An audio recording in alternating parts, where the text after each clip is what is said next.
नमस्कार मित्रों, अगर आपको डूलो दालू फैनफिक और ऐसी रोमांचक कहानियां पसंद हैं, तो चैनल को सब्सक्राइब करना और वीडियो को लाइक करना न भूलें।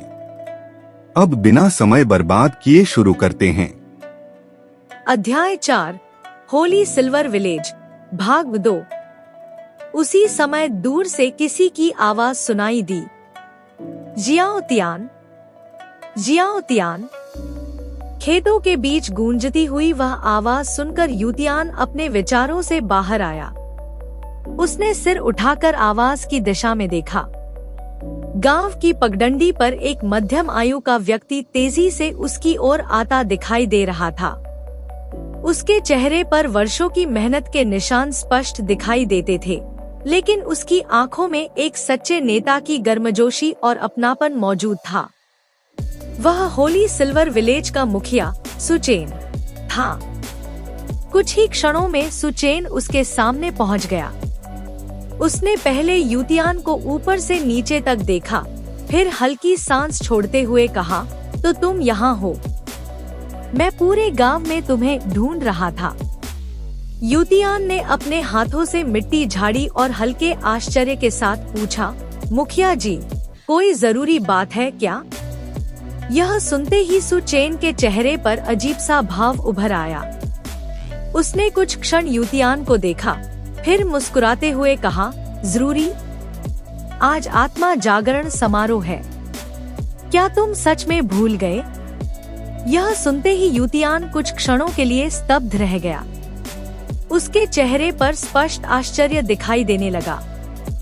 वास्तव में वह इस बात को पूरी तरह भूल चुका था। पिछले कुछ दिनों से उसका अधिकतर ध्यान खेती, फसलों की स्थिति और भूमि की उपज बढ़ाने के तरीकों पर लगा हुआ था। इसी कारण आज का महत्वपूर्ण दिन भी उसके मन से निकल गया था। लेकिन जैसे ही सुचेन ने आत्मा जागरण समारोह का नाम लिया, उससे जुड़ी अनेक बातें एक साथ उसके मन में उभर आईं। इस संसार में आने के कुछ समय बाद उसने गांव वालों के मुंह से पहली बार स्पिरिट हॉल का नाम सुना था। उस समय उसे संदेह हुआ था कि वह संभवतः डूलुओ महाद्वीप के प्रारंभिक कालखंड में जन्मा है। बाद में पिछले 2 वर्षों के दौरान उसने गांव में आयोजित आत्मा जागरण समारोह को स्वयं देखा भी था। उसे आज भी याद था कि उन दोनों वर्षों में बहुत कम बच्चों में जन्मजात आत्मिक शक्ति जागृत हुई थी। यहाँ तक कि सबसे प्रतिभाशाली बच्चे की जन्मजात आत्मिक शक्ति भी केवल रैंक 6 तक पहुँची थी। संयोग से उसकी आत्मा भी चांदी का हथौड़ा थी, बिल्कुल उसी आत्मा संत की तरह जिसके कारण इस गांव का नाम होली सिल्वर विलेज रखा गया था। इन विचारों में खोकर वह कुछ क्षणों तक वहीं खड़ा रह गया। उसके चेहरे पर कभी आश्चर्य, कभी सोच और कभी जिज्ञासा के भाव उभर रहे थे। जब सुचेन ने देखा कि यह बच्चा फिर से अपने विचारों की दुनिया में खो गया है, तो उसने हंसते हुए उसका कंधा पकड़कर हल्का सा झकझोर दिया। अरे, कहाँ खो गए? अचानक यूतियान वर्तमान में लौट आया। उसे तुरंत एहसास हो गया कि वह फिर से सोच में डूब गया था। उसके चेहरे पर हल्की शर्मिंदगी उभर आई। उसका पहले से ही आकर्षक और बचकाना चेहरा हल्का लाल हो गया। अरे, सच में भूल गया था। उसका उत्तर सुनकर सुचेन जोर से हंस पड़ा। तुम्हारे जैसे बच्चे से यही उम्मीद थी। गांव के बाकी बच्चे तो कल रात से उत्साह के कारण सो तक नहीं पाए। हर कोई अपनी आत्मा जागरण के बारे में सोच रहा था, लेकिन तुम अभी भी खेत में काम कर रहे हो। यूतियान ने सहज भाव से कंधे उचकाए। फसल भी तो महत्वपूर्ण है। उसका उत्तर सुनकर सुचेन कुछ क्षणों तक उसे देखता रहा। यह पहला अवसर नहीं था जब उसे लगा हो कि यह बच्चा दूसरों से अलग है। गांव के अधिकांश बच्चे दिन भर खेलते, शरारत करते और अपनी उम्र के अनुरूप व्यवहार करते थे, लेकिन यूतियान उनसे बिल्कुल भिन्न था। वह मेहनती था, शांत था और कई बार ऐसी बातें कह देता था जिनके बारे में सामान्य बच्चे सोच भी नहीं सकते थे। इसी कारण कुछ वर्ष पहले सुचेन ने गांव में मौजूद एक खाली घर और थोड़ी सी जमीन उसे रहने और अपना जीवन चलाने के लिए दे दी थी। उस समय उसे लगा था कि एक छोटा बच्चा शायद खेती नहीं कर पाएगा, लेकिन समय के साथ यूतियान ने उसे गलत साबित कर दिया। उसने न केवल अपनी जमीन की देखभाल की, बल्कि खेती से जुड़े कुछ ऐसे सुझाव भी दिए जिनसे गांव की पैदावार में वास्तविक वृद्धि हुई थी। कभी कभी तो सुचेन को सचमुच लगता था कि वह किसी बच्चे से नहीं, बल्कि जीवन का पर्याप्त अनुभव रखने वाले किसी वयस्क से बात कर रहा है। हालांकि हर बार वह इस विचार को हंसी में टाल देता था। आखिर एक 6 वर्षीय बच्चा ऐसा कैसे हो सकता था? चलो, सुचेन ने अंततः कहा, सब लोग तुम्हारा इंतजार कर रहे हैं। यूतियान ने खेतों की ओर एक आखिरी नजर डाली। सुबह की धूप अब पहले से अधिक चमकदार हो चुकी थी और हल्की हवा के साथ फसलें धीरे धीरे झूम रही थी। कुछ क्षण बाद उसने सिर हिलाया और सुचेन के साथ गांव की ओर चल पड़ा। रास्ते में गांव का वातावरण सामान्य दिनों की तुलना में कहीं अधिक जीवंत था। बच्चे उत्साह के साथ इधर उधर दौड़ रहे थे। कुछ अपने संभावित मार्शल सोल के बारे में अनुमान लगा रहे थे, तो कुछ पहले ही स्वयं को भविष्य का महान स्पिरिट मास्टर मान चुके थे।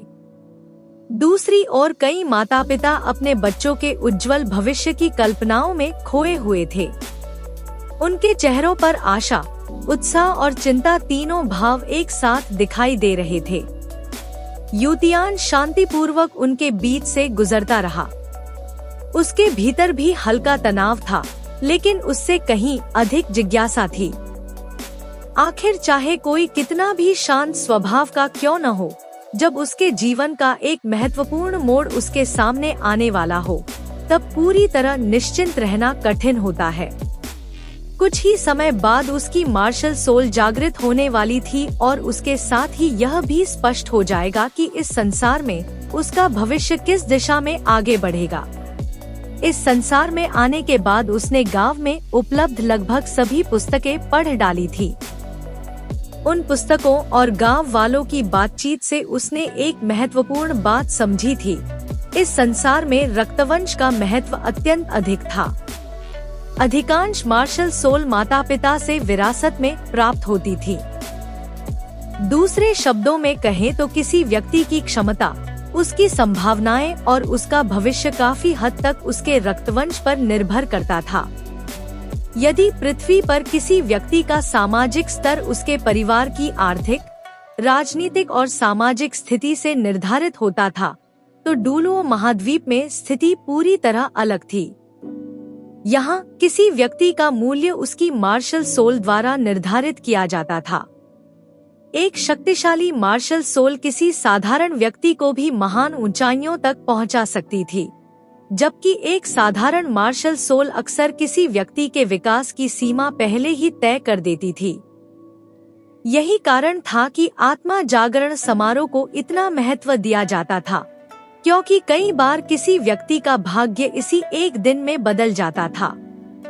और आज वही दिन यूतियान के जीवन में भी आ चुका था। इन विचारों के साथ वह गांव के केंद्र में स्थित उस झोपड़ी के पास पहुंचा जहां प्रत्येक वर्ष आत्मा जागरण समारोह आयोजित किया जाता था। यह स्थान उसके लिए नया नहीं था। पिछले 2 वर्षों में वह यहाँ आकर अन्य बच्चों की आत्मा जागरण प्रक्रिया देख चुका था, इसलिए उसे पहले से ही अनुमान था कि यहाँ का दृश्य कैसा होगा। लेकिन जब उसने वास्तव में सामने का नजारा देखा, तब भी वह हल्का सा चौंक गया। उसकी अपेक्षाओं के अनुरूप वहाँ पहले से ही भारी भीड़ एकत्रित थी। लगभग पूरा होली सिल्वर विलेज समारोह स्थल के आसपास मौजूद था। जिन बच्चों का आज आत्मा जागरण नहीं होना था, वे भी उत्सुकता के कारण वहां आए हुए थे। उनके माता पिता, बुजुर्ग और यहाँ तक कि कई ऐसे लोग भी उपस्थित थे जिनका समारोह से कोई प्रत्यक्ष संबंध नहीं था। पूरे क्षेत्र में चर्चा और उत्साह का वातावरण था, मानो कोई बड़ा त्योहार मनाया जा रहा हो। इस दृश्य को देखकर युतियान को अचानक अपने पिछले जीवन की एक घटना याद आ गई। एक बार वह अपने माता पिता के साथ भारत में अपने दादा दादी के घर गया था। उस समय उसने सड़क किनारे चल रहे एक निर्माण कार्य के पास बड़ी संख्या में लोगों को खड़ा देखा था। उनमें से अधिकांश का उस निर्माण कार्य से कोई संबंध नहीं था, फिर भी वे बड़े ध्यान से उसे देख रहे थे, मानो वहाँ कोई असाधारण घटना घट रही हो। उस समय जिज्ञासावश उसने अपने पिता से पूछा था कि लोग ऐसा क्यों कर रहे हैं। उसके पिता ध्रुव वर्मा उस समय हंस पड़े थे। फिर उन्होंने मुस्कुराते हुए कहा था, बेटा, समाज में लोगों को अपने मामलों से ज्यादा दूसरों के मामलों में रुचि होती है, या यूँ कहो कि लोगों को तमाशा देखना पसंद होता है।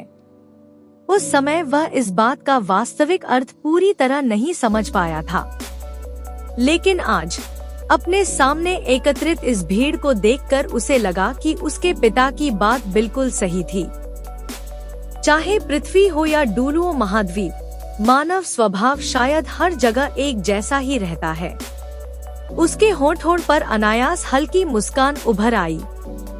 फिर उसने अपनी दृष्टि उस झोपड़ी की ओर उठाई जहां कुछ ही समय बाद आत्मा जागरण समारोह होने वाला था, और फिर वह बूढ़े गांव के मुखिया के साथ उस तरफ चल दिया।